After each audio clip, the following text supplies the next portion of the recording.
क्योंकि बहू झूठ नहीं बोलती। सुधा और राकेश के 3 बेटे थे। शादी के बाद तीनों माँ बाप से दूर रहते और सिर्फ त्योहारों में आते। माँ जी, पिताजी, अगली बार आप लोग हमारे घर आइएगा। अरे नहीं बहू, सब यही आ जाते हैं तो घर खिला खिला लगता है। हाँ बहू, तू हमेशा बुलाती है तो जरूर आएंगे तेरे पास भी। हाँ हाँ, दीदी का घर बड़ा जो है, सब कुछ आपने शादी के बाद दीदी को ही तो दे दिया था। हमें भी दिया होता तो हम भी बड़ा घर लेते। क्यों सुनील? अरे नहीं नहीं, पापा ने सबको एक बराबर ही दिया है। छोटी बहू, क्या चाहिए तुम्हें, बोलो। वो आपके सोने की चेन वाली घड़ी है ना, वो अगर आप मुझे, तभी वहाँ मजली बहू भी आ जाती है। और मुझे ना आपका मंगलसूत्र कितना लंबा, सुंदर और भारी भी है। अरे हाँ हाँ, तुम दोनों को ही दूंगी बहू, चिंता ना करो। चलो अब खाना लगाओ, खाना खाया जाए। सभी मिलकर खाना खाते हैं कि पड़ोसन आ जाती है। अरे सुधा बहन, थोड़ी चीनी तो देना, घर में शक्कर नहीं है और मेहमान सर पर बैठे हैं। अरे छोटी बहू, चाची को शक्कर तो दे दो। अरे मजली दीदी, आप दे दीजिए ना, मैं यहाँ कम आती हूँ तो मुझे पता ही नहीं है कि सासू माँ सारी चीजें कहाँ रखती है। और तुम, मैं कौन सा यहाँ रोज शक्कर फाँकने के लिए आती हूँ, मुझे भी नहीं है पता। तभी बड़ी बहू हाथ में चीनी की कटोरी लेकर आती है। चाची, शक्कर आप लोगों का बड़ा सहारा है माँ जी और पिताजी को, वरना हम लोग तो यहाँ रहते ही नहीं। आप जैसे पड़ोसी हैं तो हम निश्चिंत है। और जीती रहे बहू, अब तो ये घर पड़ोस कम परिवार ज्यादा लगता है। सुधा अपनी बड़ी बहू को देखकर बहुत खुश रहा करती थी। वो उससे अक्सर घंटों बात भी किया करती, लेकिन दोनों दूसरी बहुओं का भी वो समझती थी कि शायद छोटी है, वक्त आने पर संभल जाएंगी। समय आ जाता है जब सभी को वापस जाना होता है।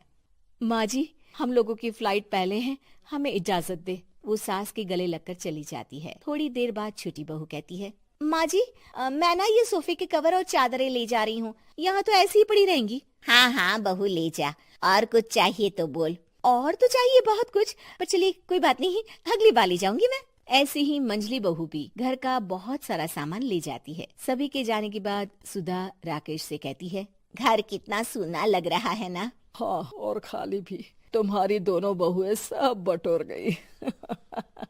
अरे ठीक है ना, हम दोनों ही तो हैं, कितना सामान लगेगा, फिर उन लोगों की नई गृहस्थी, इतना मत सोचा करे। समय बीतता है। ऐसे ही हर साल त्योहारों में सुधा और राकेश के बच्चों की बहू आते और जाते वक्त ढेर सारा सामान पैक कर कर ले जाती। लेकिन कुछ ही सालों में सुधा का देहांत हो जाता है। पिताजी, आप यहाँ अकेले क्या करेंगे? हम लोगों के साथ चलिए। अरे नहीं नहीं बहू, इस घर में सुधा की यादें हैं, मैं उसे नहीं छोड़ सकता हूँ। अब तुम लोगों की माँ नहीं रही। देख लो, वैसे तो मैंने उसके जीते जी सब कुछ दे दिया है, लेकिन कुछ उसका पर्सनल कीमती सामान था जो ये है, ले लो। सामान में होती है एक घड़ी और एक मंगलसूत्र। माँ जी ने कहा था कि वो ये घड़ी मुझे देंगी। हाँ हाँ, पिताजी, माँ ने सबके सामने ये घड़ी सरिता को देने के लिए कहा था। उठा लो सरिता माँ की घड़ी। अब क्या था, छोटी बहू फट से घड़ी उठा लेती है। और पिताजी, ये मंगलसूत्र तो माँ ने मुझे ही देने को कहा था, याद है ना? वो सभी की ओर इशारा करती है। तू भी ले ले ये हार बेटा, कोई बात नहीं। मंजली फटाक से हार उठा लेती है। ससुर बड़ी बहू की तरफ देखते हैं। तुझे क्या दूं बेटा?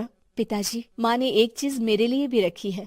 सभी के कान खड़े हो जाते हैं कि आखिर सास ने क्या रखा होगा बड़ी के लिए। अरे माँ जी तो दीदी से प्यार भी ज्यादा ही करती थी, हमेशा उनसे बात किया करती। जरूर कोई बड़ी और अपनी प्रिय चीज दी होगी दीदी को।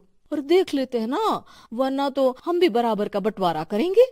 हाँ हाँ, कर लेना बंटवारा। लेकिन बड़ी बहू, बताओ तो, सुधा ने क्या रखा है तुम्हारे लिए? अभी तो हम लोग यही हैं पापा जी, जब जाने लगेंगे तो बता दूंगी। बड़ी बहू के मुंह से ये बात सुनकर बाकी दो बहुएं सोचने लगती हैं कि आखिर क्या है जो दीदी को सासू माँ देकर गई हैं। दीदी, ऐसा तो नहीं ना कि पूरे घर का आधा हिस्सा माँ बड़ी भाभी को देकर गई हो? तभी वहाँ ससुर आ जाते हैं। नहीं नहीं, ऐसा कुछ नहीं है। मकान तो तुम तीनों का बराबर से है। देखो, बड़ी बहू से तुम्हारी सास ज्यादा जुड़ी थी, न जाने क्यों घंटों बात किया करती थी। पता नहीं क्या देकर गई है उसे। और ससुर जी, आपको क्या पता, चालाकी से पूरे घर के पेपर में साइन करवा लिए हो, या फिर कोई छुपा गहना। आखिर मकान पूरा तो आपने सासू माँ के नाम ही कर रखा था ना। अब घर में ये सस्पेंस बन जाता है कि आखिर बड़ी बहू क्या लेकर जाएगी। फिर वो दिन भी आ जाता है जब बड़ी बहू के जाने का समय हो जाता है। बेटा, परसों तुम चली जाओगी, बताया नहीं, माँ ने तुम्हें क्या दिया? घड़ी और हार जो बेशकीमती था और तुम्हारी सास को सबसे ज्यादा प्रिय था, उसका तो बंटवारा भी हो चुका है। अब तुम्हारी बारी। हाँ पिताजी, आज मैं ये बात बताने ही वाली थी। माँ ने मुझे उससे भी बेशकीमती चीज दी है और वो है आप। आपसे अधिक प्रिय उन्हें कुछ नहीं था। माँ चाहती थी कि आप मेरे साथ रहें। चलिए पिताजी। बेटा, मेरे पास तो कोई पेंशन भी नहीं है और ना ही कोई प्रॉपर्टी। लेकिन आपके पास संस्कार है पिताजी, जो मेरे बच्चे आपसे लेंगे, तो आपको ले जाने पर स्वार्थ ही है मेरा। चलिए ना पापा।